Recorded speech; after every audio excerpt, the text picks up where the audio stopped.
And welcome. I'm your host, Francis Feltry, and this is another episode of 13 and 1, but not just any episode, it's the special Christmas special. So it's extra special because there's two specials in what I just said. And this is a special episode because we have Ms. Claus here. You're saying Ms. Claus? Why is Ms. Claus Ms.? Am I not saying that right? Ms. Yes. Ms. Do I? Maybe I have a lisp. I don't know. But it's Ms. Ms. Okay, Ms. Spelled MS, but you make it like a Z sound. Correct. Ms. Claus. And she is going to tell us a little bit about the fact, well, why don't you just go ahead and tell us, Ms. Claus, why you contacted me about responding to Mr. and Mrs. Claus who were on my show last week. Well, I just wanted to put it out there, Francis. First of all, thank you so much for agreeing to have me come on the show. We want to get to the bottom of this. Thank you. I knew that you would want to. You are a good boy. You've always been on the good list, not the naughty list. Wow. Well, maybe once on the naughty list, but, you know, that was in the 90s and it's forgiven. Thank you.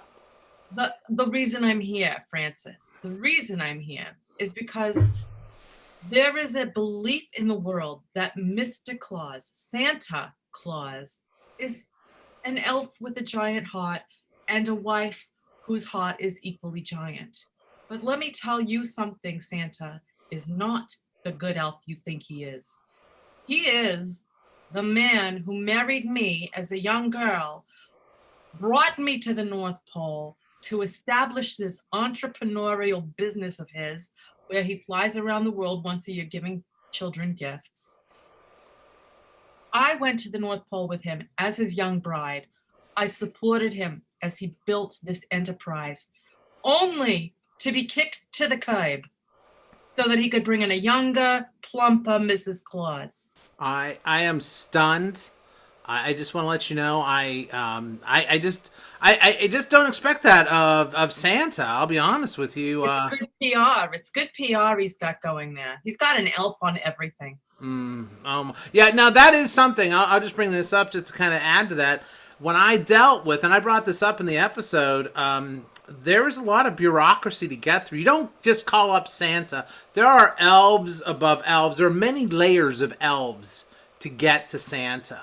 So that I can corroborate with your story, and also you did show me your marriage certificate. So I do know those to be true. A certified marriage certificate between you and Mr. Claus. If you could, Ms. Claus, tell me a little bit about how you met Santa and what was he like when you met him. Well, I was very young. So was he. We were young. I was in high school, a senior in high school. He had graduated a couple years ahead of me in the small town that we lived in. And, the girls in town didn't look too much to him because he had that red hair. And that, at the time, was not a commodity that women aspired to marry or breed with, let's just say. Sure. There was a sparkle to him. Always a sparkle to him. He always caught my eye. Do you this is question number 3, do you find it like that women were always sort of coming on to Santa when you were around him, or Definitely not. He was not what we call a hot commodity. Really? That way. He's what you might consider what's the word? Like not a late bloomer, but he was a catch in a way, but he was not what people looked to. He didn't have that zing or that pizzazz that you wanted in a man. You didn't even look to him and think, oh, he'd provide for you. Mm-hmm. You looked at that young man and you thought, red hair, all right. Well, he's sparkling personality. He really did have a sparkle to him. But he was a little bit quiet and shy too, a little bit. And so when I started dating him, I thought, this might be a good person to be friends with. When did the elves show up? Did he already have the elves before you met him? So sorry. I'm so sorry to interrupt you, but the elves are quite a story. The elves are quite a story. Fast forward. I met Chris. We dated briefly, and then I found myself falling for him, oddly enough. He swept me off my feet. We married. He whisked me to the North Pole to start this enterprise. Wow. And we were young. We were so young. I was not even 20 when we did this. What? I know. What was I thinking? I had You're my just whole a life. babe. I was, and I still am. Anyway, we get to the North Pole and we build ourselves a little hut. And the elves, they started to, they are indigenous to the land. Let me put it to you this way. Oh, so they're like Native Americans. They're native elves. They're native to the North Pole. I mean, Okay. they're not native. Well, not Americans, but I'm just saying they were there first. They are the indigenous people of the North Pole. Okay. They're a very subtle people. You wouldn't know that they're there unless, of course, you now went to the North Pole and saw them working at Santa's land, Santa Land, the enterprise that he built. But yeah, if you went there before Santa Land existed, you would not have noticed that there were these indigenous elves there. Is Santa a colonizer? Is that what you're sort of hinting at? Did he colonize the North Pole? That is exactly what he did. Oh.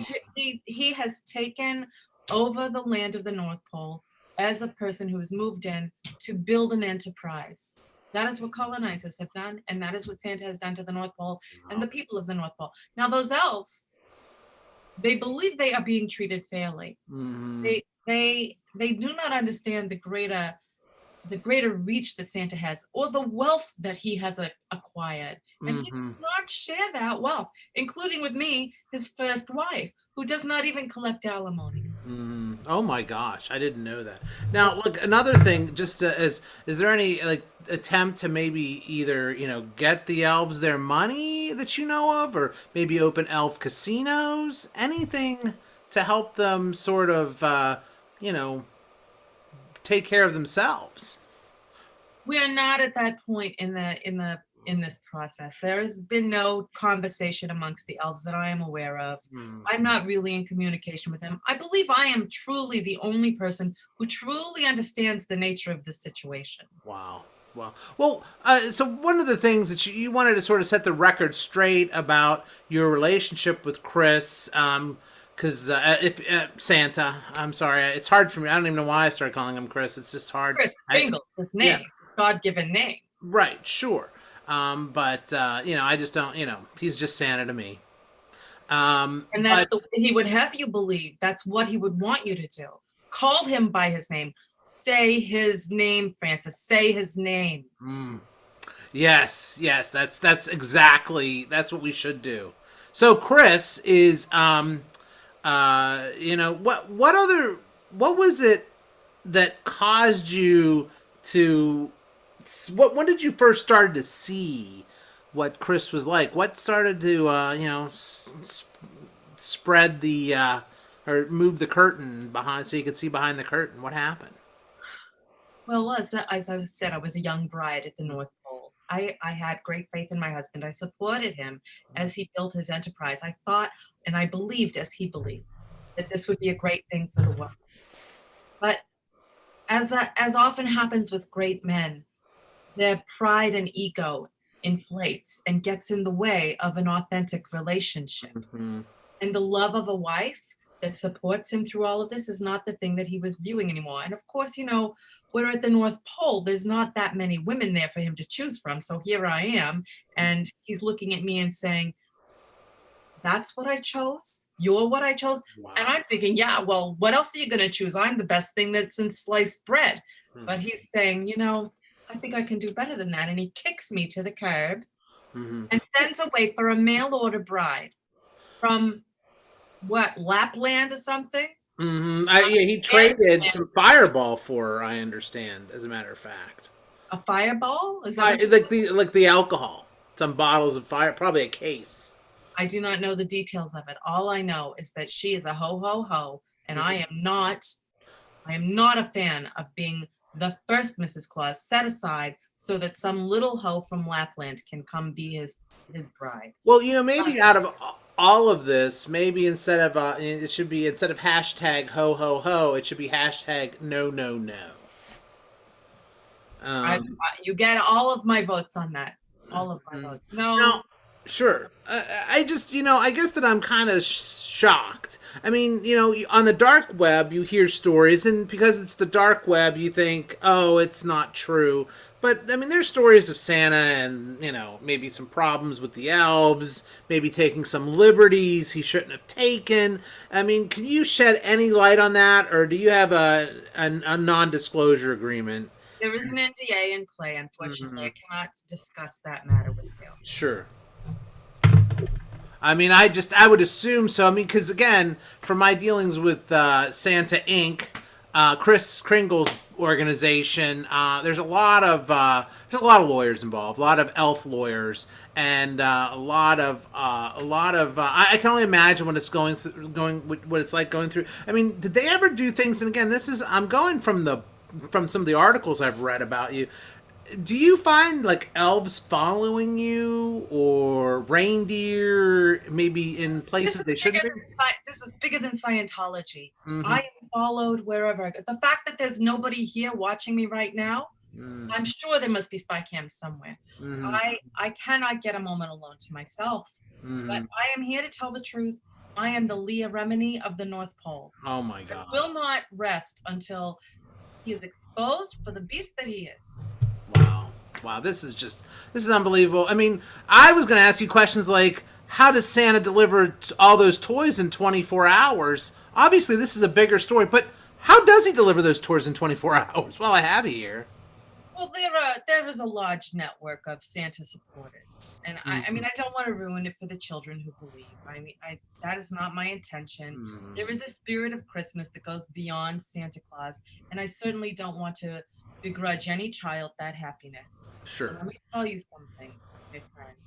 Right. That man sliding down your chimney is a very dangerous thing. Mm-hmm. Mm-hmm. Then I also understand that one of your jobs when you were in part of Santa Inc. was to make sure that, and this comes from the documentary Rudolph the Red-Nosed Reindeer, that Santa was the proper Santa size Yes.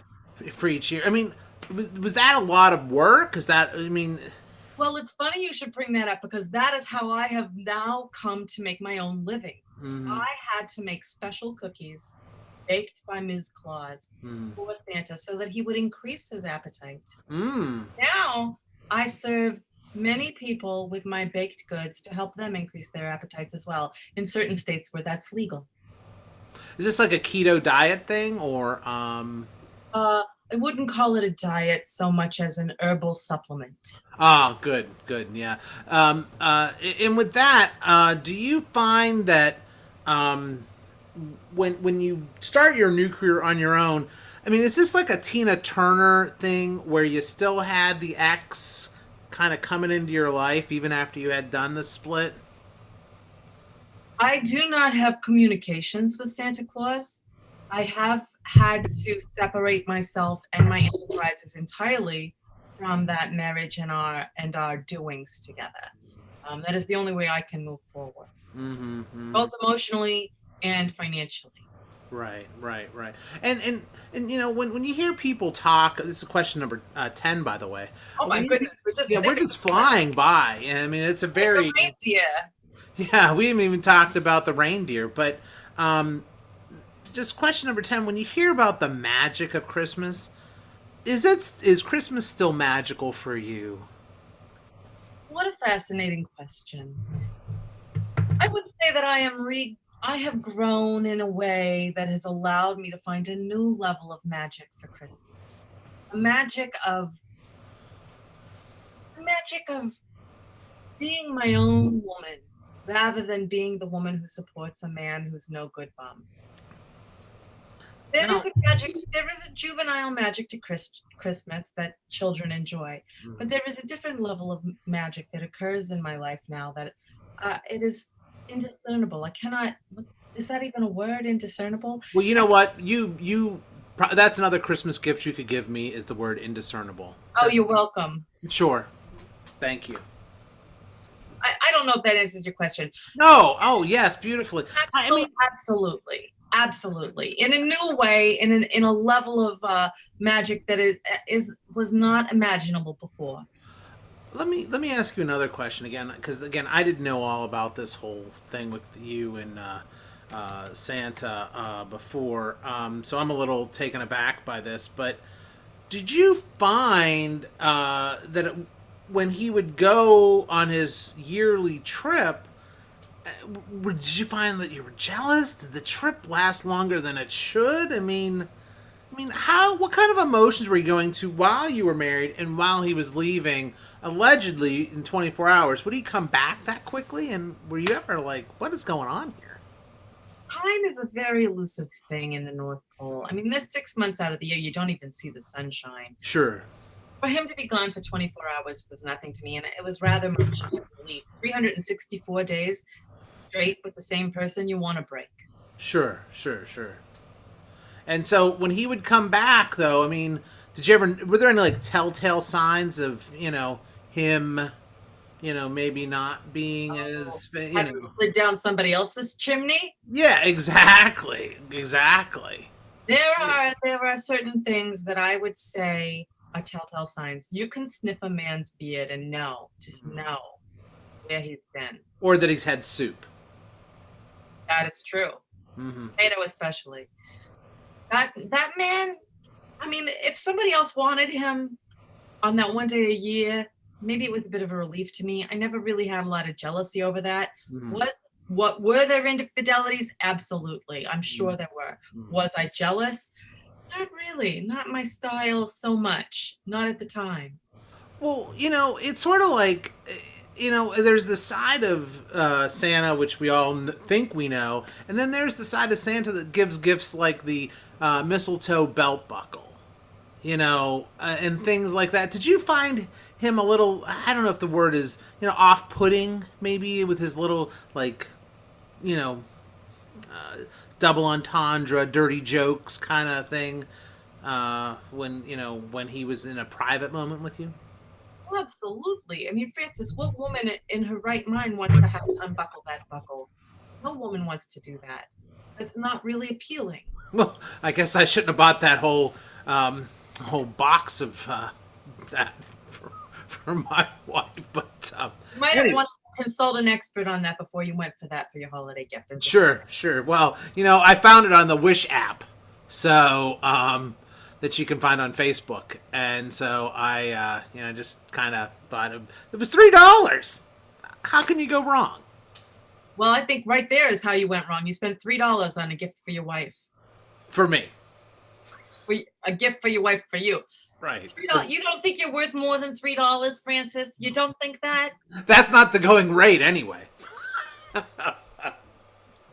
Anyway, we digress. This is we. I just need to know a little bit more about what it was like being married to Santa. I mean, is there any?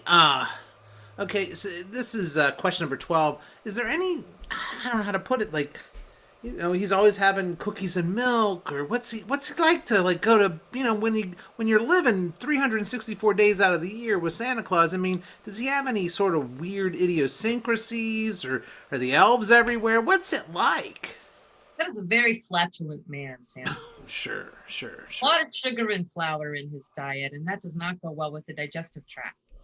Uh, as well, he's quite close with all the reindeer, and he would bring them into the living room, and they'd have poker night. And reindeer don't, how shall I put this delicately? They don't excuse themselves to powder their nose. Mm. So there's quite the heavy-duty cleanup after a game of poker with Rudolph and the gang. Right. I'm sure you understand what I'm insinuating. Oh yeah, I totally understand because I had Were Vixen. you born in a barnyard? Come on. I had Vixen on a couple episodes ago, and yeah. That Vixen. Let me tell you about Vixen. Mm-hmm. No, please do. I mean, I think that people around the world need to know about you and your cat too. But please tell us about Vixen. Yes, I'm a bit of a cat lady now. Please forgive. Mm-hmm. But Sure. she's a doll. This is Pearl. Mm-hmm. Yeah, Vixen. Let me tell you, Vixen is no fun to be around. Vixen will ruin any party you throw. Oh, You put out a nice tray of crudité, and Vixen is in it nose first. mm-hmm. Bring out appetizers. Oh, some prawns wrapped in bacon. and Vixen's nose is in, you lapping it up before you can get it out to anybody else at the party. Vixen is a pig. Oh. Dressed as a reindeer. Pig dressed in as a flying reindeer. Oh my gosh! Wow. I don't know how that Vixen flies. Such a fat beauty. Yeah. Well, yeah. I mean, it just seems that there's a little animosity with the reindeer and the elves. Is there anybody? This is your final question. Anybody at the North Pole you still stay in touch with?